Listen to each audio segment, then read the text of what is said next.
Good evening. I am Vaibhavi Seth reporting for Desh Darpan. Tonight, we bring you the exclusive coverage and the analysis of the terrifying explosion that struck the heart of the India's capital, near the Red Fort in New Delhi, and fast-moving investigation by the Federal Anti-Terror Agency. On 12 November 25, a white car exploded in a busy stretch close to the historic landmark, killing more than a dozen people and wounding many others. Authorities have declared this incident a terrorist attack. The blast occurred in the early evening when the traffic was heavy and many people were in the area. The vehicle, a I-20, had been parked for several hours near the Red Fort metro station before the explosion. Investigators now believe that the explosion was deliberate, possibly a suicide attack, and that car itself functioned as a vehicle-borne improvised explosive device. And minutes after the explosion, the CCTV feeds from more than 40 surveillance cameras began to yield critical clues.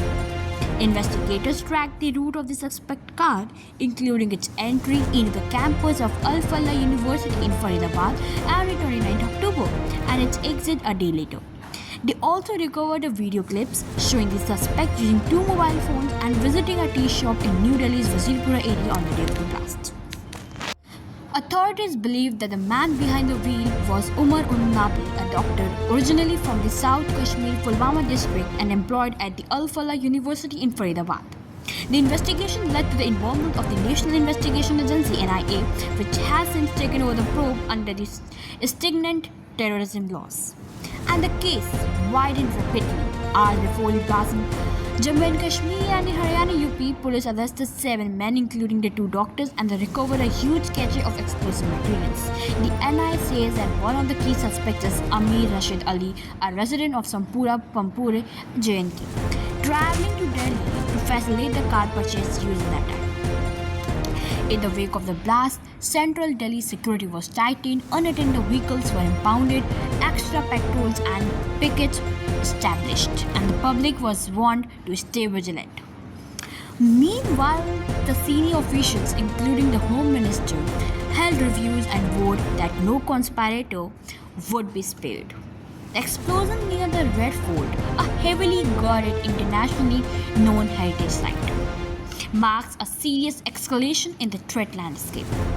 For security agencies, this is not just a criminal act, it is being treated as terrorism with all its ramifications. What remains now? That is piecing together exactly how the network operated, how the explosives were sourced, and what the wider implications are for national and regional security. Beyond Delhi, investigators say that the so-called white-collar module may be at work professionals, students, doctors, allegedly radicalized or used as conduits. Officials in JNK warned that the radical networks may exploit legitimate institutions for the terror facilitation. The Al Falah University, where the accused doctor worked, had come under scrutiny for its operations and credentials. Victims and their families are still grappling with the aftermath. The blast killed around a dozen people and wounded dozens more. In the nation's capital, one of the world's most populous cities, the attack has jolted the sense of security.